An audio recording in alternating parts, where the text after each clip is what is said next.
Shalom y bienvenidos hermanos y hermanas de todo el mundo a una nueva sesión de preguntas y respuestas. Antes de empezar, como siempre, una cálida bienvenida para ti, Baruch. Qué bueno verte. Gracias, Cristian, qué bueno verte a ti también. Gracias. Entremos de una vez en materia, Baruch. Hemos sido inundados con muchísimas preguntas, especialmente acerca de lo que hemos visto recientemente en los medios.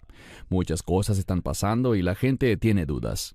Tristemente, muchas de estas dudas se deben a la desinformación o algunas falsas doctrinas, pero abordemos de una vez algunas de estas preguntas, Baruch. La primera es, muchas personas profetizaron que el Papa era el falso profeta. Estas mismas personas afirmaban que el rapto puede llegar en cualquier momento. ¿Qué puedes decir al respecto, Baruch?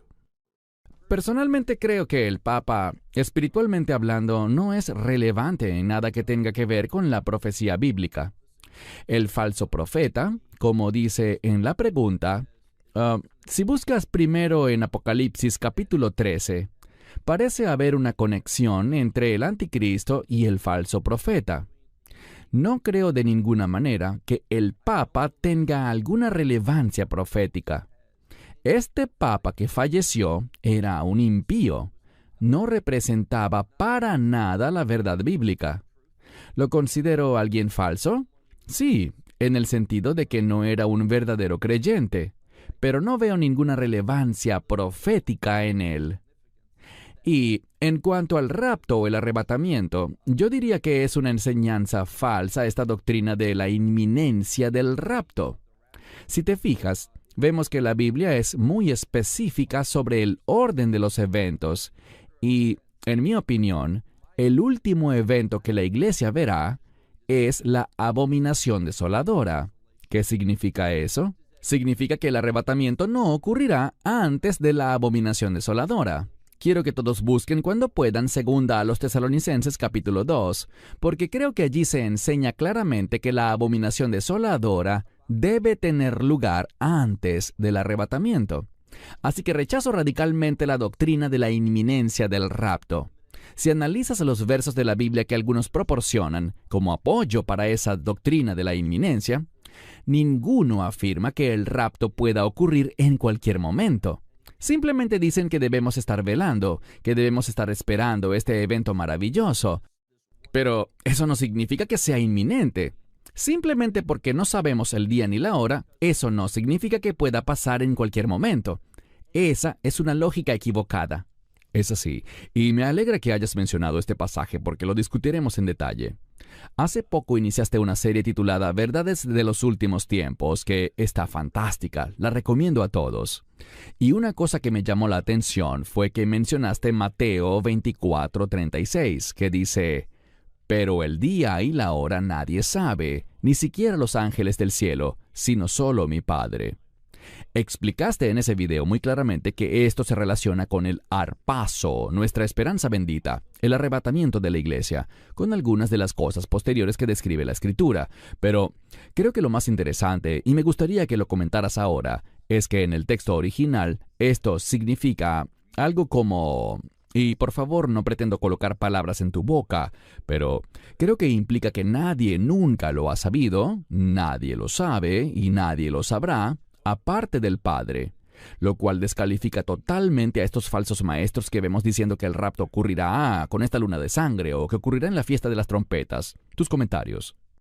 Sí, de hecho, la Biblia es aún más específica. Nos dice que el arrebatamiento ocurrirá en un momento en que no lo esperamos. Insisto, nunca deberíamos, y sé que tú y yo estamos completamente de acuerdo en esto, nunca hemos fijado fechas, ni debemos dar indicaciones semejantes porque la Escritura es clara. Nadie lo sabe, excepto Dios el Padre. Esto no ataca de ninguna manera la divinidad del Mesías Yeshua, Cristo Jesús, porque vemos allí que el Mesías siempre es sumiso. Esta es una de las razones por las que el término Hijo de Hombre se utiliza, mostrando que Él es un ejemplo para nosotros, siempre sometido al Padre.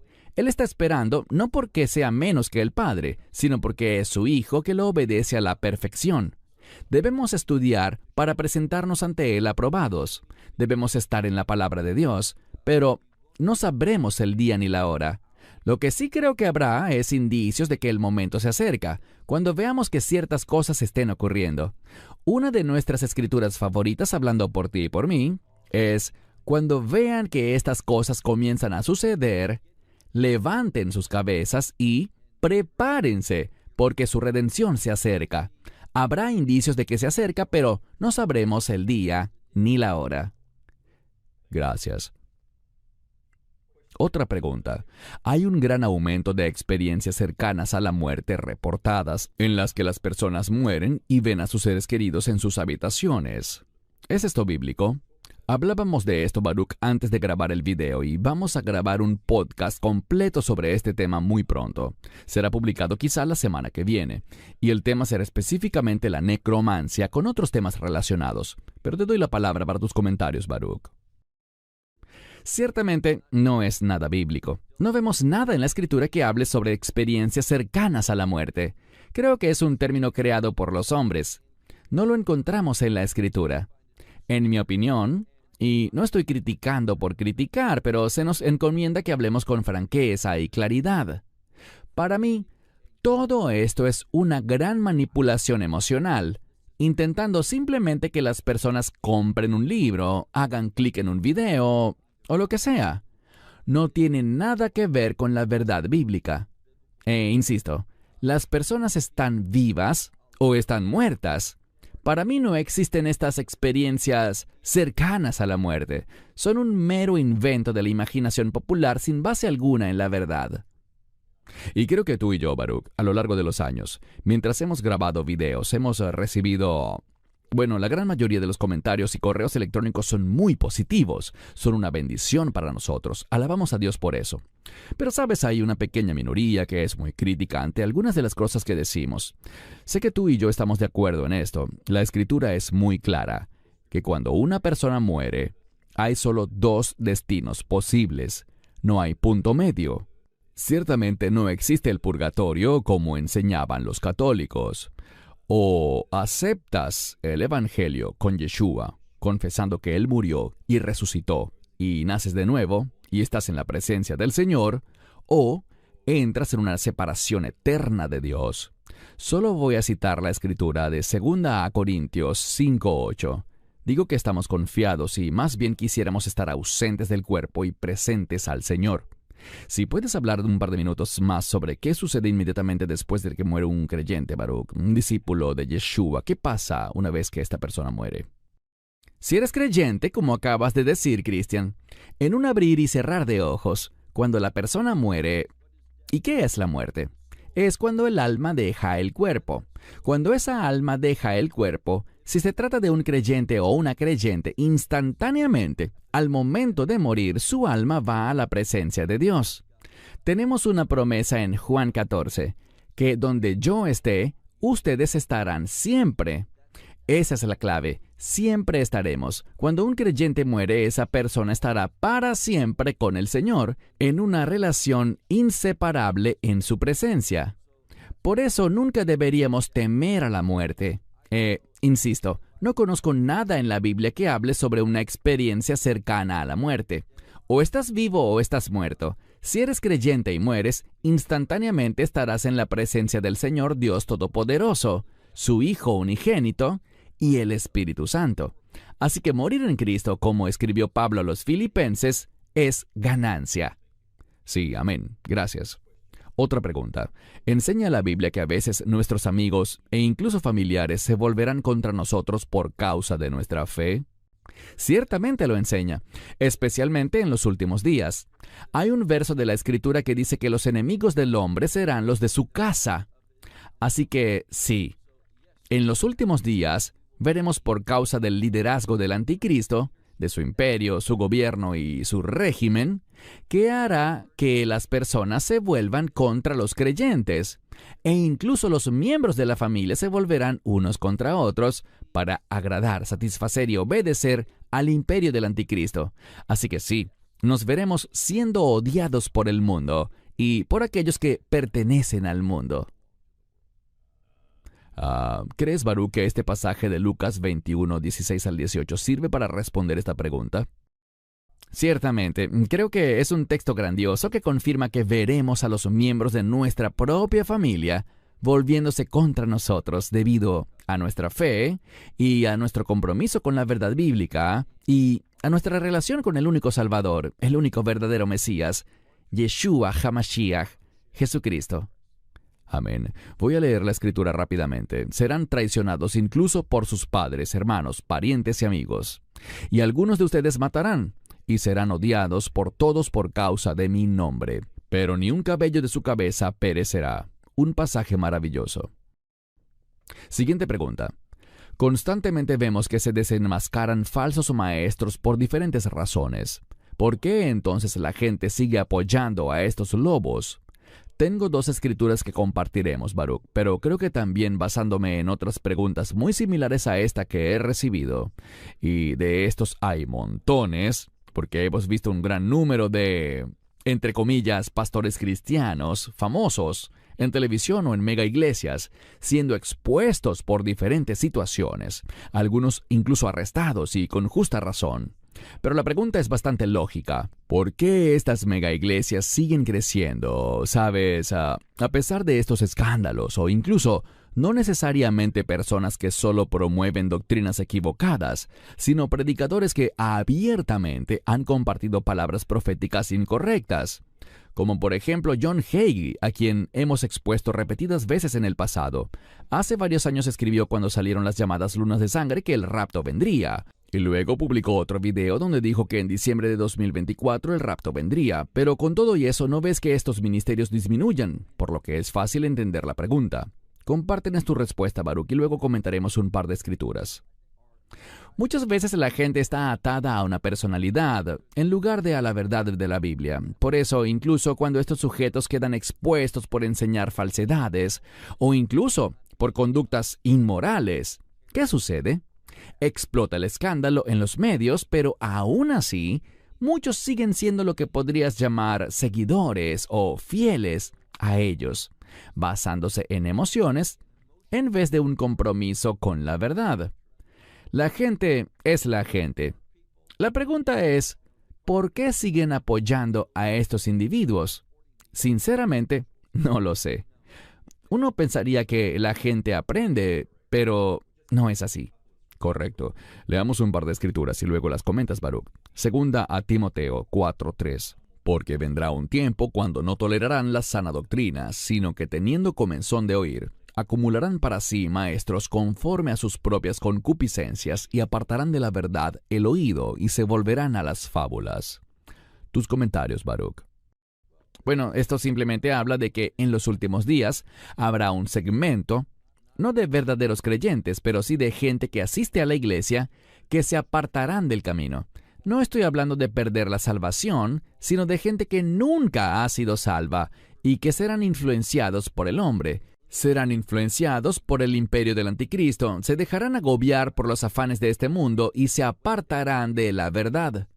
No caminarán más en ella si es que alguna vez lo hicieron, sino que harán lo que agrada al enemigo y que desagrada a Dios.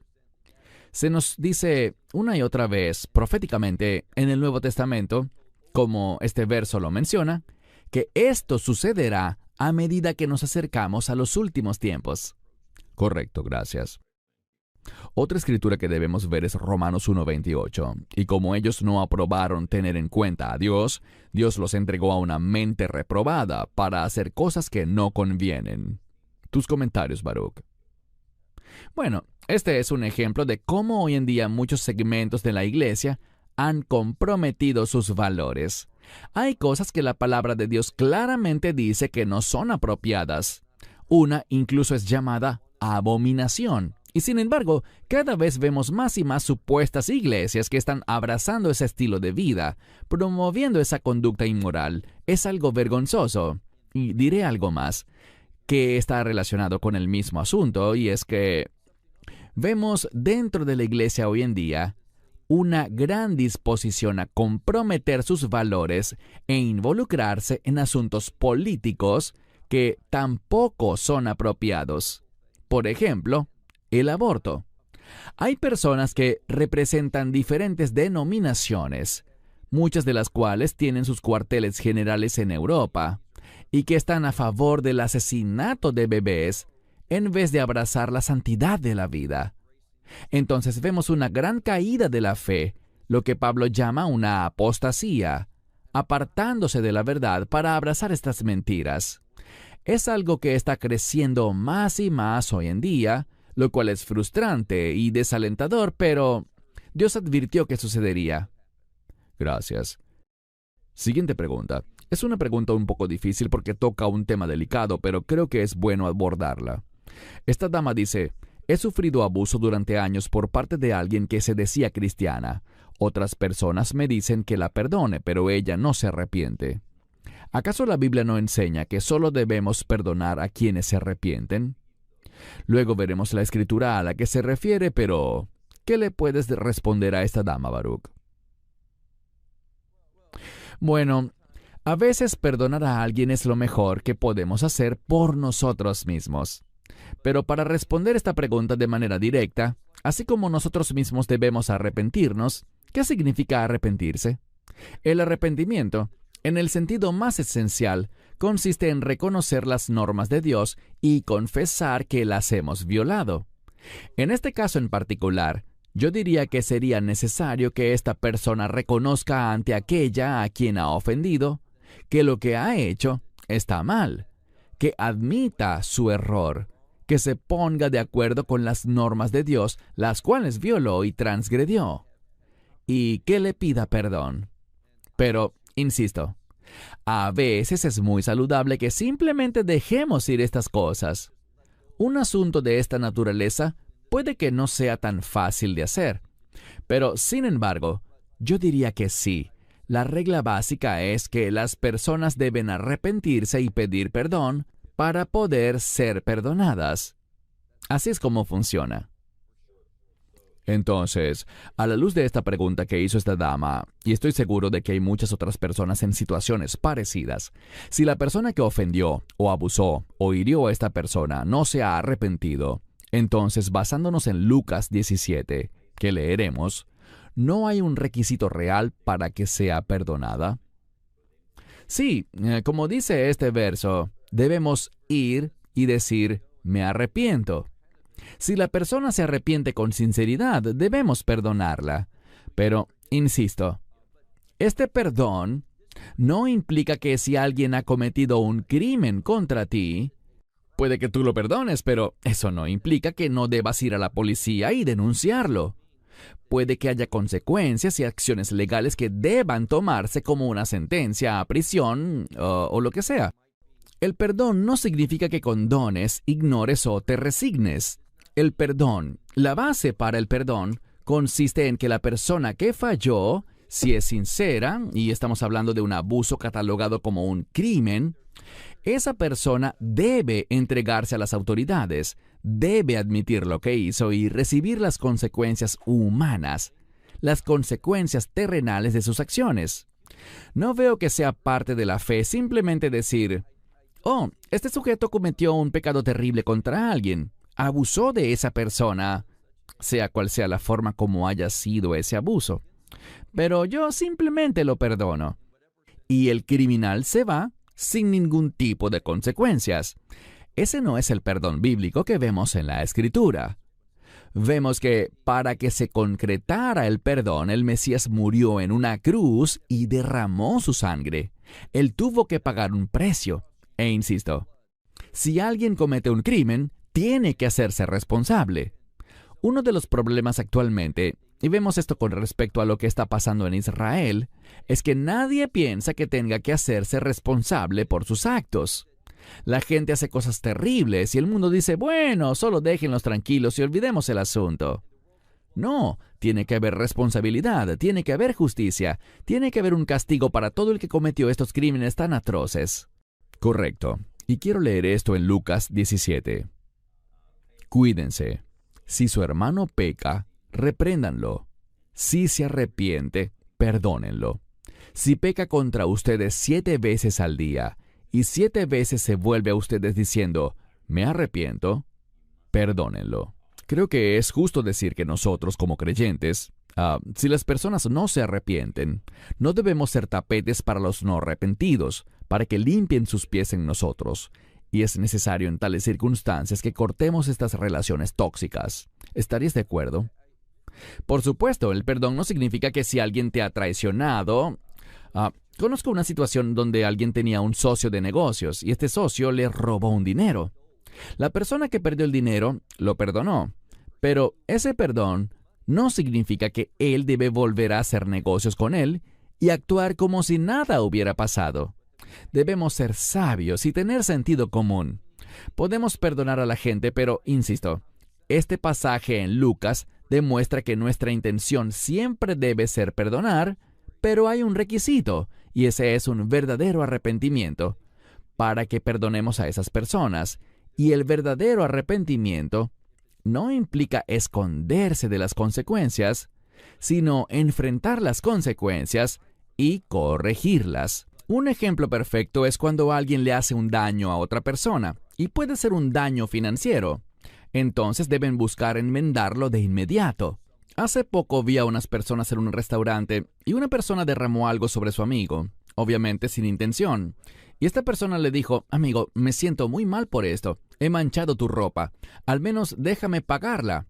Él quería pagar por la tintorería o para comprarle una prenda nueva, lo que fuese necesario, pero era evidente su esfuerzo por corregirlo de inmediato. Eso es arrepentimiento. En la medida de lo posible, aunque por supuesto habrá cosas que no podremos recuperar ni corregir, pero si está en nuestro poder hacerlo, el verdadero arrepentimiento nos lleva a corregirlo. Correcto, y creo que hemos hablado de esto antes, pero hay personas que a veces en su imaginación se inventan el 11º mandamiento que dice: serás amable sin importar qué. Pero sabemos que ese no es el caso, porque a veces es imperativo rendir cuentas. Pero como sea, continuemos. Vengo de un entorno carismático y amo a Israel y oro por él, pero no estoy de acuerdo con que el Shabbat o el sábado sea para nosotros en este nuevo pacto, al igual que el diezmo. Respetamos a quienes lo observan, pero no estamos de acuerdo con quienes lo llevan al extremo. ¿Está mal eso? Tus comentarios, Baruch. Bueno, yo diría que toda la palabra de Dios es relevante. En este caso, no estoy seguro a qué se refiere con las personas que lo observan o lo llevan al extremo.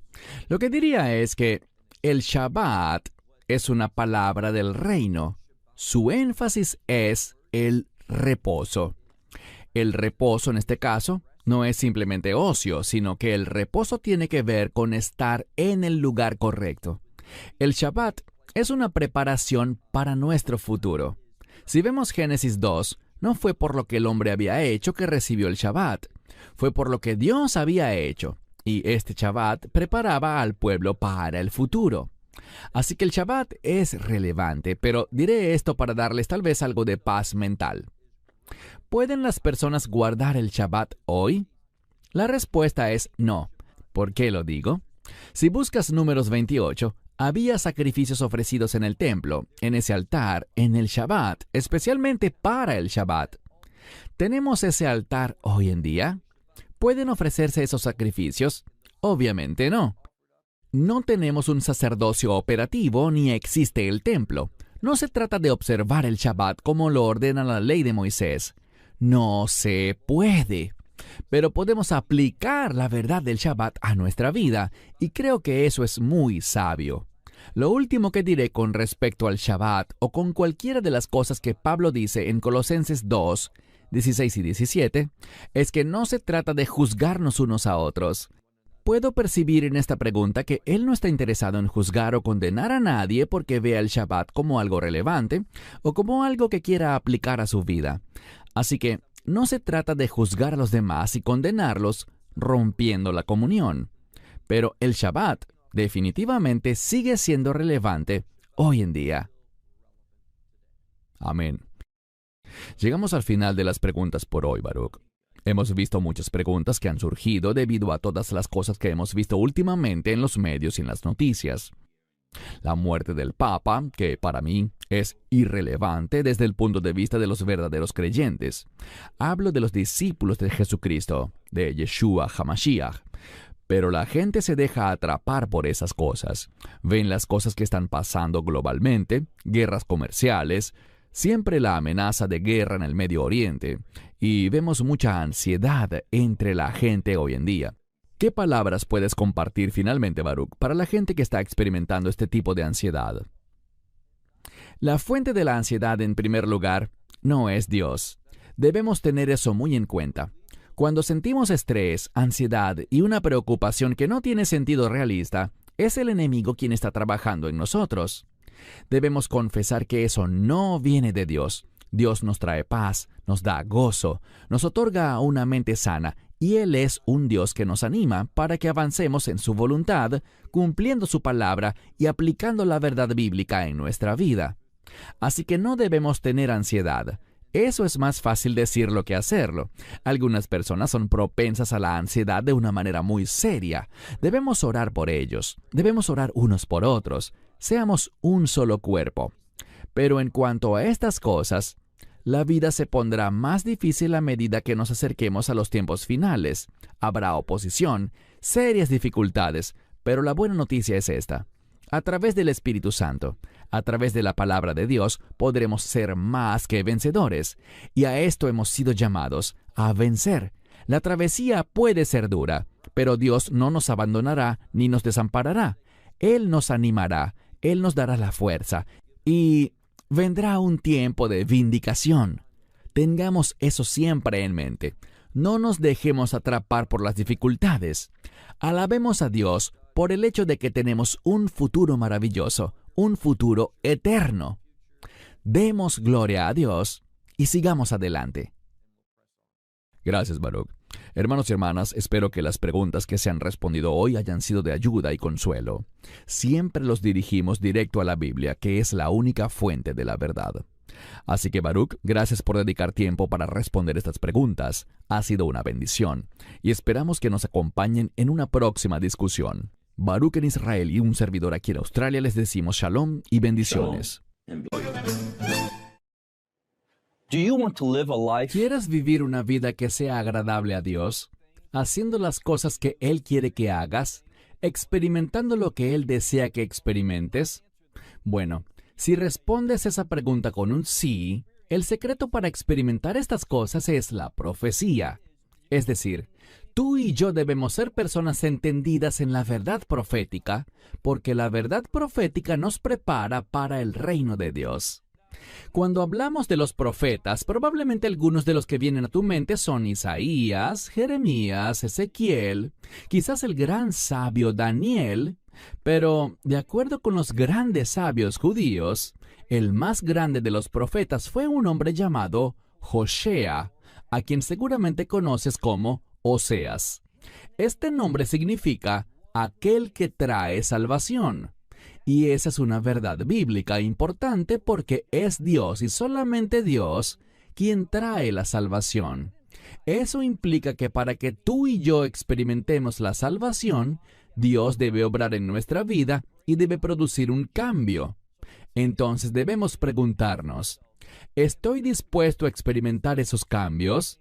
¿Voy a responder de manera fiel, conforme a la verdad de Dios, para que la verdad profética pueda manifestarse en mi vida y a través de mi vida?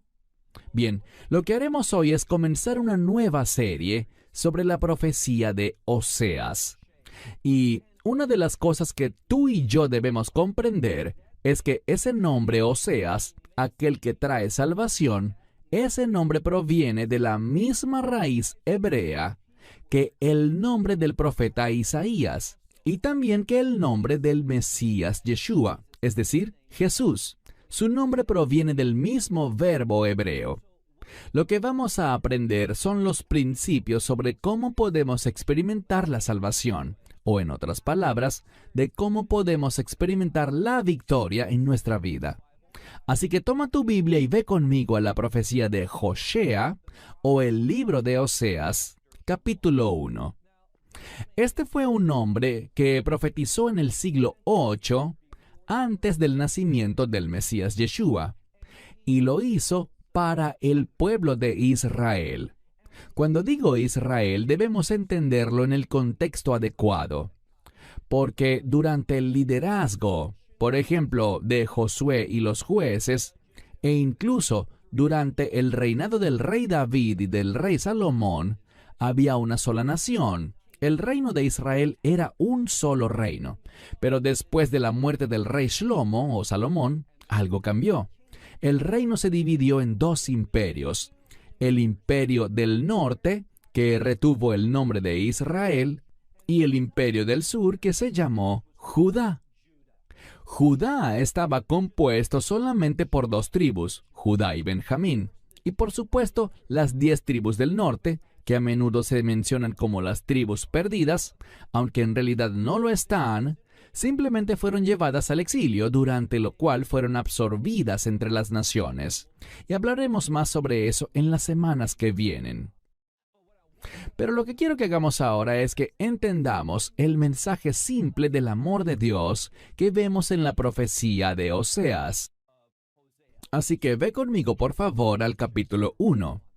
Inicialmente veremos que Dios usa a un hombre, y es muy interesante notar cuántas veces Dios hace lo que quiere hacer entre su pueblo a través de un solo hombre. Nunca subestimes el poder de lo que Dios puede hacer a través de una persona que está dispuesta a someterse totalmente a la palabra y los propósitos de Dios. Y noten lo que dice. Mira por favor el versículo 1. La palabra del Señor que vino a Oseas, hijo de Beeri. Ese término Beeri significa pozo.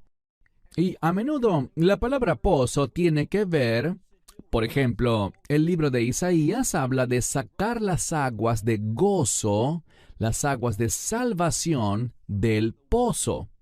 Lo que veremos es lo siguiente. En esta profecía aprenderemos los principios sobre cómo podemos sacar la salvación hacia nuestras vidas, cómo podemos experimentar la victoria de Dios y hacer las cosas que Él quiere que hagamos, y eso es victoria. Muchas veces las personas hablan sobre la prosperidad. ¿Qué es la prosperidad? Es una vida que se somete a los propósitos, planes, verdades y mandamientos de Dios. Así que mira de nuevo el verso 1. La palabra del Señor que vino a Oseas, hijo de Beeri, en los días de Uzziya, Yotam, Ahaz y Hizquillahu. Estamos hablando aquí de 4 reyes. Tal vez los conozcas mejor como Uzías, y luego encontramos a Jotam, Acaz y después al rey Ezequías. Hay algo que se destaca aquí. Cuando leemos este pasaje de la Escritura, lo que vemos es esto. Vemos que, aunque en su mayoría la profecía de Oseas está dirigida al reino del norte, a Israel, y otra forma en que a menudo se hace referencia al reino de Israel, el reino del norte, es con el término Efraín, el hijo menor de José, nacido en Egipto. Así que la mayor parte de esta profecía trata sobre el reino del norte, por lo que es muy inusual.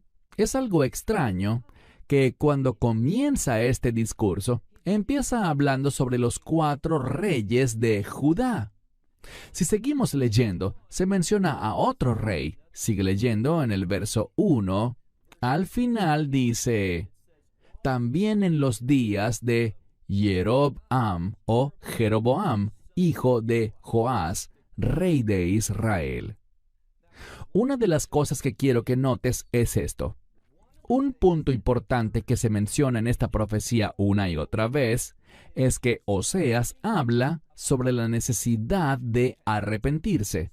Él habla y quiere manifestarle al pueblo sus numerosos pecados, y principalmente estamos hablando del pecado de la idolatría. La idolatría en términos proféticos a menudo se menciona como adulterio, fornicación o prostitución. Esto es lo que el profeta va a recalcarle al pueblo y lo hará una y otra vez, especialmente cuando lleguemos a los capítulos 4, 5, 6, 7 y así hasta llegar al final del libro. Pero debemos entenderlo correctamente. Verás, Oseas no solo profetizó estas cosas, y lo proclamó en la ciudad, por ejemplo, de Shomrón o Samaria. Él no comenzó a hablar y profetizó esos 14 capítulos en un día, o en una semana, o en un mes. No, los eruditos nos dicen que Oseas profetizó durante al menos 40 años. Algunos dicen que incluso pueden ser 60 años. Esto es lo que debemos entender. Aunque él proclama repetidamente el mismo llamado al arrepentimiento, las mismas condenaciones que le ocurrirían al pueblo por involucrarse en idolatría, entendamos algo. Entendamos esto. El objetivo de su mensaje era provocar un cambio. Y muchas veces cuando tenemos un corazón duro, se necesita mucho tiempo para transformarlo en un corazón sumiso. Uno que sea contrito, uno que haya sido preparado. Les daré un ejemplo. Supongamos que una persona quiere romper una roca, así que toma un martillo y comienza a golpearla. La primera vez que la golpea no pasa nada. Lo mismo sucede en la segunda y tercera y cuarta vez. Pero en el 10º golpe, cuando la golpea con el martillo, se abre. Aquí está la pregunta. ¿Fue el 10º golpe el que causó que la roca se abriera, solo ese golpe número 10? ¿O fue el total acumulado de todos esos golpes que la roca recibió? Y obviamente la respuesta es los 10 golpes. De la misma manera, Oseas comienza a hablar y llama al pueblo a arrepentirse una y otra vez, porque es el total acumulado de esta profecía lo que provocará un cambio en el pueblo. Y la pregunta es esta.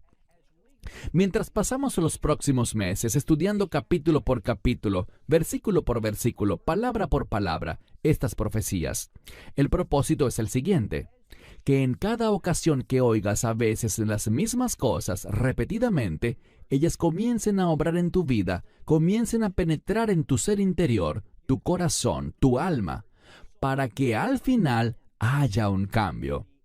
¿Qué cambio? Que Dios ejecute la salvación. Mira de nuevo. Él menciona a estos 4 reyes de Judá y a Jeroboam, el rey del norte. Mira ahora por favor el verso 2. Leemos. El comienzo de la palabra del Señor con Oseas. Y el Señor dijo a Oseas: Ve y toma para ti una mujer de prostitución. Piensen por un momento. Dios es un Dios santo, y le está diciendo a este profeta Oseas que vaya y se case con una mujer que es una ramera. ¿Por qué? Porque Dios quiere comunicar una verdad al pueblo. Muchas veces proféticamente vemos esto, especialmente con el profeta Ezequiel, que Dios le dice a los profetas que hagan cosas como testimonio, o como ejemplo, o como forma de ilustrar sus sentimientos, sus pensamientos y su voluntad para el pueblo. Así que dice de nuevo en el verso 2. A mitad de verso dice: Ve y toma para ti una mujer de prostitución y ten hijos de prostitución. ¿Por qué? Porque ciertamente la tierra se ha prostituido en cuanto al Señor. Es decir, se han alejado del Señor. Israel, este reino del norte, ha cometido prostitución. ¿Qué significa esto? De nuevo, prostitución, fornicación, adulterio.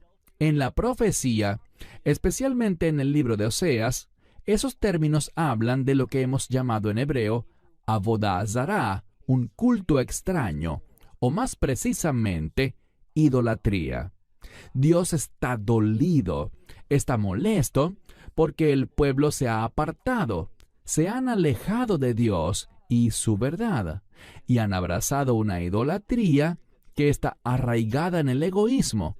Y ese es un punto muy importante que debemos entender, que la idolatría siempre está enraizada en un comportamiento, en un proceso de pensamiento que pone al individuo primero y se olvida de Dios. Hagamos una pausa para hacernos una pregunta muy sencilla. Y la pregunta es: ¿dónde está Dios en mi vida? ¿Es Él lo primero o me he colocado yo de primero? ¿Qué es más importante? ¿Mis planes, propósitos y mis sueños? ¿Busco simplemente que Dios bendiga mis propios proyectos? ¿O he dejado sabiamente y con humildad esas cosas, las he clavado a la cruz y he comenzado a buscar y a suplicar a Dios a través de su palabra, obedeciendo sus mandamientos para que Dios me revele su verdad para mi vida? Bueno, eso es lo que Dios quiere comunicarle al pueblo de Israel. Mira de nuevo, dice, porque la tierra, y aquí está hablando de la tierra de Israel, la tierra ha cometido prostitución y se ha apartado. Literalmente dice, de delante del Señor. Es decir, se ha ido en una dirección diferente. Verso 3. Lo que vemos aquí es lo rápido que Oseas obedece a Dios. Él no oró al respecto, no lo pensó. Simplemente oyó la orden y respondió sin la menor duda. De eso se trata la fe. La fe, como hemos hablado muchas veces, la fe está arraigada en la verdad de Dios. Así que cuando escuchas la verdad, no tienes que pensar en ello. No tienes que consultarlo con la almohada. Lo que tienes que hacer con un sentido de urgencia y prisa es responder. Eso es exactamente lo que vemos en el verso 3. Él fue y tomó a una mujer llamada Gomer. Las palabras son importantes en la Escritura, y los nombres revelan verdades espirituales. El profeta Oseas iba a profetizar, actuar y ministrar al pueblo de una manera que diera como resultado el significado de su nombre, salvación, o si lo llevamos a lo que eso implica en nuestro idioma, victoria. Eso es lo que Dios quiere que experimentemos. ¿Pero qué hay de este nombre Gomer? Gomer proviene de una palabra hebrea que significa terminado. Ella estaba viviendo de una manera que traería el fin de su vida, el fin de toda esperanza, el fin de cualquier cosa que Dios pudiera hacer. Quiero decir, la palabra Gomer está asociada con el rechazo de Dios. Así que dice aquí, mira de nuevo el verso 3, ve y toma a Gomer, la hija de Diblaim. Él lo hizo, y dice que ella concibió y le dio a luz un hijo varón. Verso 4. Y el Señor le dijo, ponle por nombre, y este es un término muy importante, Yisreel. En español decimos Jezreel. ¿Por qué enfatizo su pronunciación en hebreo? Muy sencillo, porque cuando miramos el nombre hebreo, tiene significado. Si yo te dijera ¿qué es Jezreel? Bueno, podrías responder correctamente que Jezreel es un valle en la parte norte de Israel, no lejos de un lugar muy importante, Megiddo o Armagedón. Pero entendamos que el término Jezreel proviene de dos palabras hebreas que significan Dios plantará. ¿Y a qué se refiere esto? Es una palabra de los últimos tiempos. No te lo pierdas. Es una palabra que tiene significado profético para los últimos días, los tiempos finales. Habla de Dios produciendo la salvación al plantar a su pueblo de vuelta en la tierra. ¿Oíste bien? En muchos lugares vemos, no solo en Oseas, sino en muchos de los profetas que hablan sobre el término Yisreel, el Dios, y está en futuro, el Dios que en los últimos días plantará a su pueblo de vuelta en la tierra. Ese es un ingrediente necesario para que venga el reino. Así que encontramos que el primer hijo que nace de Oseas y Gomer se llama Yisreel. La pregunta es, ¿cómo sucederá esto? ¿Qué provocará que Dios actúe según su fidelidad para devolver al pueblo a la tierra y establecer su reino? Bueno, noten lo que dice mientras seguimos leyendo. Segunda mitad del verso 4. Porque dentro de poco vengaré la sangre de Israel sobre la casa de Jehú. ¿De qué está hablando aquí? Bueno, está hablando de Jehú, quien era un hombre y ¿qué hizo él? Dios lo levantó para hacer algo. Dios lo levantó para traer juicio sobre el rey Ahab o Acab y su familia. Pero aquí está el problema. Él lo hizo propasándose mucho más allá del grado en que Dios le había ordenado hacerlo. Puedes leer sobre esto en el segundo libro de Reyes, capítulo 9 y 10, y verás que Jehú no solo quería disciplinar, sino que quería destruir. Y debido a que llevó el mandamiento de Dios mucho más allá de los parámetros, ahora sufrirá el castigo. Entonces, ¿qué vemos? Vemos el concepto de juicio. Si hiciste nuestro estudio del libro de Zacarías hace un buen tiempo atrás, o el libro de Apocalipsis que también estudiamos, recordarás un principio. ¿Cuál principio? Que antes de que se establezca el reino, el juicio vendrá. Y lo que leemos aquí es el uso de un término profético de los últimos tiempos, Jezreel. Por cierto, en otra escritura, Jezreel es llamado el Valle de Josafat, lo que significa el valle donde Dios juzgará. ¿Por qué eso es importante? Porque hay un principio. El juicio caerá antes de que se establezca el reino. Y eso es lo que estamos viendo. Dios vengará. ¿A quién vengará? A aquellas personas que sufrieron más allá de la intención de Dios. Él las vengará. Él traerá venganza en su favor.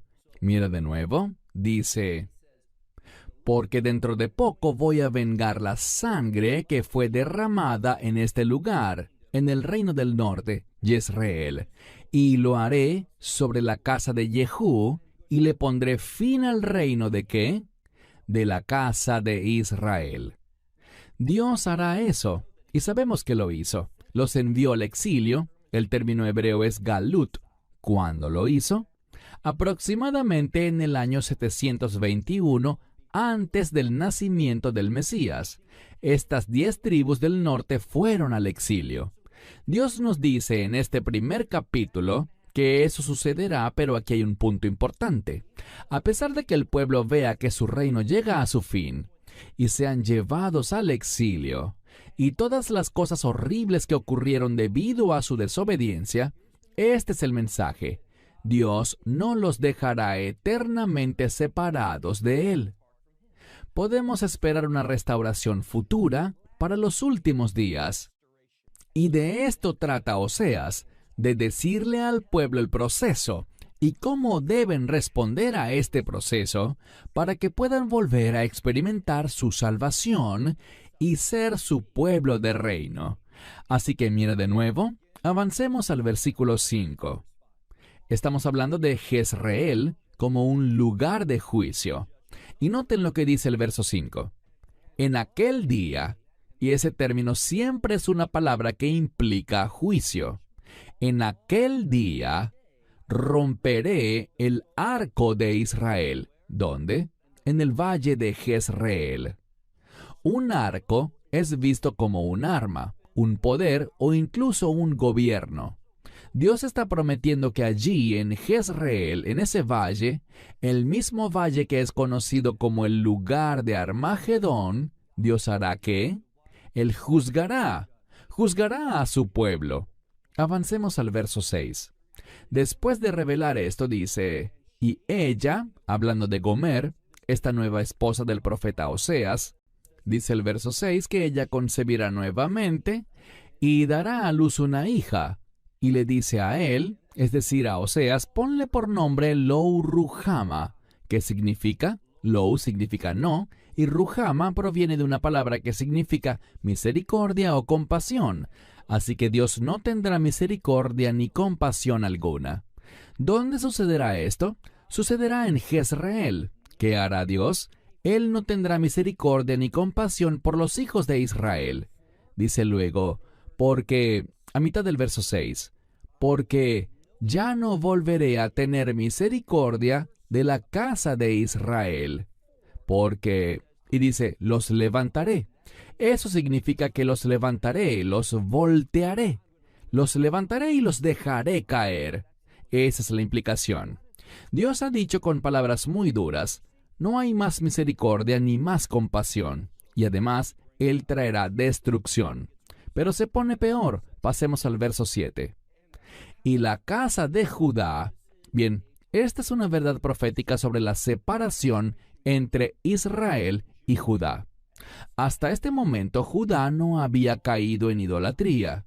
El reino del sur todavía adoraba a Dios correctamente. Así que aquí vemos una distinción en cuanto a este remanente que permanece fiel.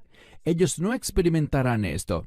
Dice, pero con la casa de Judá tendré misericordia y los salvaré en el Señor su Dios, es decir, en una relación de pacto con Dios. También dice, y no los salvaré nuevamente. Dice, no los salvaré de nuevo por medio del Keshet, que es el arco, ni por la espada, ni por guerra, ni con caballos o jinetes. Así no será como los salvaré. ¿Cómo será entonces? Bueno, es un presagio.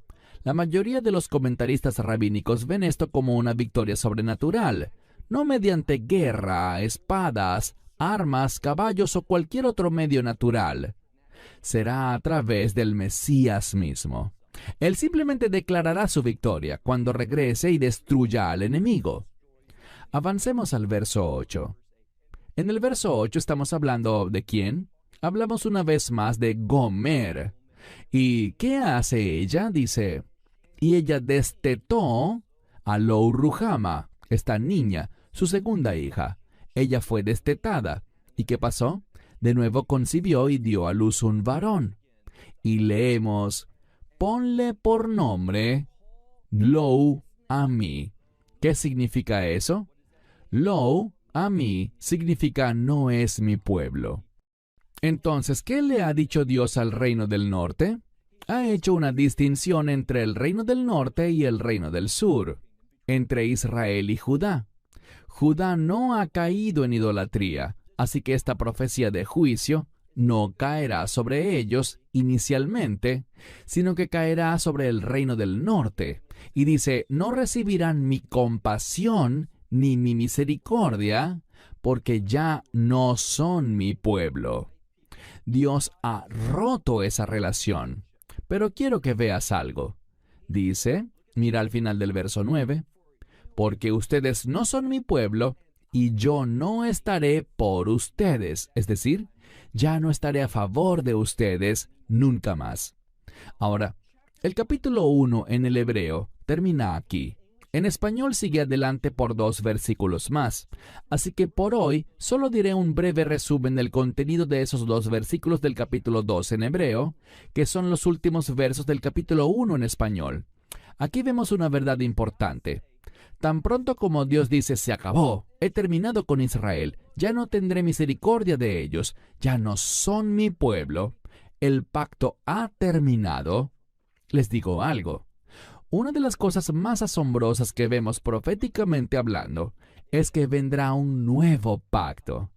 Y ese nuevo pacto será hecho, según Jeremías 31, ese nuevo pacto será hecho con la casa de Israel y la casa de Judá. Es nuevo. ¿Y qué significa esa palabra? 2 cosas. Es un pacto de reino, pero también es un pacto diferente. ¿Qué quiero decir? Mientras que el primer pacto lo rompimos, para el segundo pacto, Dios asumirá toda la responsabilidad de mantener ese pacto sobre sí mismo. ¿Qué significa eso? Significa que el resultado de ese pacto, las promesas, las bendiciones, serán recibidas por su pueblo. ¿Y dónde las recibirán? En el reino de Dios. Y lo que haremos la próxima semana, al estudiar estos últimos 2 versos del capítulo 1, o los primeros 2 del capítulo 2 en hebreo, será ver lo que Dios dice para reafirmar su naturaleza, su carácter, para con su pueblo, de modo que podamos estar seguros de que Dios es un Dios que guarda el pacto con su pueblo.